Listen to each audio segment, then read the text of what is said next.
क्या आपने कभी सुना है कि कोई आत्मा 70 साल बाद भी जिंदा हो?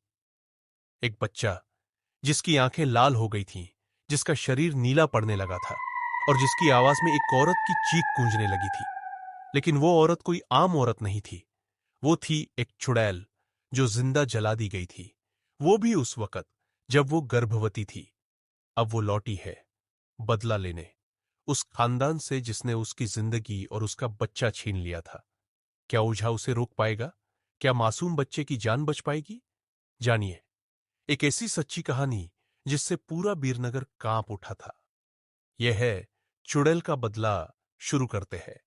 एक बहुत ही खूबसूरत और शांत गांव था जिसका नाम था बीरनगर। यह गांव अपनी हरियाली, मिट्टी की खुशबू और लोगों की सादगी के लिए मशहूर था। यह हर सुबह पक्षियों की चहचहाहट और मंदिर की घंटियों की मधुर ध्वनि के साथ होती थी। लोग एक दूसरे की मदद करना अपना फर्ज समझते थे और हर त्योहार यह पूरे गांव के साथ मिलकर मनाया जाता था। गांव में सब कुछ बिल्कुल ठीक चल रहा था, जैसे समय खुद भी यहां थम सा गया हो। लेकिन एक दिन इस शांत जीवन में एक नई हलचल शुरू हुई। अचानक गांव के पुराने रास्तों पर एक बड़ी कार आई। काली रंग की चमचमाती एसयूवी, जो शायद गांव में पहली बार किसी ने देखी थी। सबकी नजरें उसी पर टिक गई। ये कोई आम मेहमान नहीं थे। ये फैमिली अमेरिका से आई थी। पति पत्नी और उनका करीब 7-8 साल का एक मासूम बेटा। ये लोग गांव की उस पुरानी हवेली में रहने आए थे जो दशकों से वीरान पड़ी थी। वो हवेली जो कभी गांव के सबसे बड़े जमींदार की शान हुआ करती थी। ऊंची ऊंची दीवारें, बड़े बड़े दरवाजे और आंगन में लगा वो बूढ़ा पीपल का पेड़। और ये फैमिली कोई और नहीं, उसी जमींदार की वंशज थी। उनकी वापसी की खबर जंगल में आग की तरह फैल गई। गांव वाले खुश थे, जैसे कोई अपना बहुत सालों बाद लौट आया हो। बुजुर्ग लोग तो यह कहते सुने गए, बड़े सरकार का खून वापस आया है, अब हवेली फिर से जिंदा होगी। गांव के लोग फूल मालाएं लेकर उनके स्वागत के लिए पहुंचे। महिलाओं ने मंगल गीत गाए, बच्चों ने तालियां बजाई, मानो कोई त्योहार हो। लेकिन कोई नहीं जानता था कि ये वापसी सिर्फ एक संयोग नहीं, बल्कि एक कहानी की शुरुआत थी जिसमें छुपा था अतीत का एक डरावना रहस्य जो सालों से उस हवेली की दीवारों में कैद था। सब कुछ ठीक चल रहा था, लेकिन अचानक एक दिन इस परिवार के बच्चे की तबीयत अचानक बिगड़ने लगती है। सभी को लगता है मौसम का परिवर्तन हुआ होगा, लेकिन बात तो कुछ और ही थी। धीरे धीरे लड़के का चेहरा नीला पड़ने लगा। आनन फानन में परिवार ने डॉक्टर को बुलाया और डॉक्टर को भी कुछ समझ नहीं आया, तो उसने पास में ही बने एक हॉस्पिटल में उन्हें स्वास्थ्य परीक्षण के लिए आमंत्रित किया ताकि बच्चे की बीमारी का पता लगाया जा सके।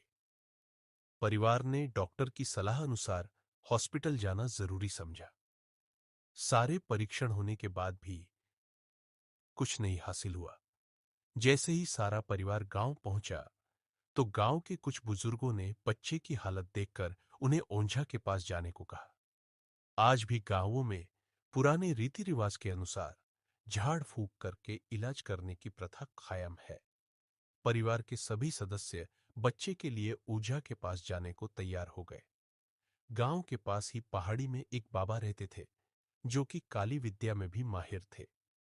जैसे ही उनके आश्रम की सीढ़ियों पर वह बच्चा अपने परिवार के साथ पहुंचा, तो ओझा जोर जोर से चिल्लाने लगे, तू क्यों आई है? इतने बरसों के बाद भी तेरा बदला शांत नहीं हुआ। यह सब सुनकर बच्चे के माता पिता और गांव वाले दहशत में आ गए। उन्हें समझ नहीं आया कि बाबा को इतना क्रोध क्यों आ रहा है, जबकि उन्हें अभी तक कोई बात बताई ही नहीं गई थी। लेकिन बाबा तो काली माया में पारंगत थे। इस वजह से उन्हें रूहानी ताकतों को पहचानना आता था। सभी लोगों ने आश्रम में प्रवेश किया, लेकिन बाबा ने केवल उस बच्चे को पास आने को कहा। बच्चे की हालत बहुत ही खराब थी। उसकी आंखें लाल हो चुकी थीं, उसका शरीर नीला दिखाई पड़ रहा था और उसका तापमान आम बुखार से कहीं ज्यादा था। ओझा ने विभूति उठाकर बच्चे के मुंह पर फेंका। बच्चा जमीन पर लेट गया और जोर जोर से हाथ पैर हिलाने लगा। किसी को कुछ समझ नहीं आ रहा था कि बाबा की विभूति से क्या चमत्कार हुआ। कि बच्चा अपने आप जमीन पर लेटकर ऐसी हरकतें करने लगा। तभी अचानक बच्चा अपने पैर की उंगलियों के बल खड़ा हो जाता है और बहुत ही खूंखार औरत की आवाज में ओझा को उसके पुराने नाम से बुलाता है।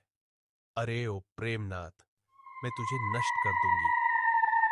लड़के का ऐसा स्वर सुनकर उसके मां बाप घबरा गए। उसे इस अवस्था में देखकर उन्हें कुछ समझ नहीं आ रहा था कि ऐसा क्यों हो रहा है। तभी ओझा ने एक मंत्र पढ़कर बच्चे को अपने काबू में किया। सारे गांव वाले ओझा से पूछने लगे, बाबा, ये सब क्या है? यह बच्चा ऐसा क्यों कर रहा है? तभी ओझा ने बताया कि इसके अंदर कोई चुड़ैल आ चुकी है, जो कि आज से 70 साल पहले चोरी के आरोप में जिंदा जला दी गई थी। उसे ऐसी सजा देने वाले कोई और नहीं बल्कि इसी बच्चे के दादाजी थे, और वह चुड़ैल अपना बदला लेने इसलिए आई है क्योंकि वह गर्भवती अवस्था में जिंदा जली थी और उसके कोख में पल रहा मासूम बच्चा भी जल गया था। इसी वजह से वह उस वंश के बच्चे को भी दर्दनाक मौत देना चाहती है ताकि उसका बदला पूरा हो सके। ये सारी कहानी जानने के बाद उसके परिवार वाले ओझा के सामने गिड़गिड़ाने लगे और अपने बच्चे की जान की भीख मांगने लगे। तभी ओझा ने अपनी घोर तपस्वी शक्ति से मंत्रों के उच्चारण के साथ उस चुड़ैल को मासूम बच्चे से बाहर निकाल दिया और कुछ ही क्षणों में बच्चा सामान्य हालत में आने लगा। सभी को लगा कि सब कुछ हमेशा के लिए ठीक हो गया, लेकिन ये तो एक शुरुआत थी।